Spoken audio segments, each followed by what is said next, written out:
How to fix Snapchat quick ad not showing up problem. Hello everybody, welcome back to the channel. On this video today I'll guide you through the steps on how you can fix quick ad not showing up on your Snapchat.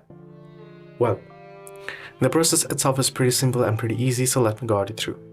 It might happen that you have disabled the option to be added or to be shown in Add Friends, and that might be the reason, why your quick ad is not showing up. Now to enable it, you want to open up Snapchat. From there, head over to the profile icon at the top left corner and head over to the gear icon at the top right corner.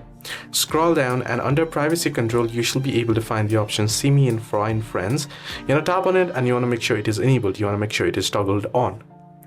Now, if this isn't the case and the option is still not being shown, then you want to make sure that you're updated to the latest version of the application. You can also try and will clear cache of the application.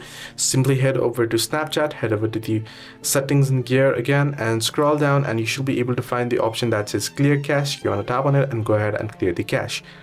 So this is how you can fix Snapchat quick ad option not showing up.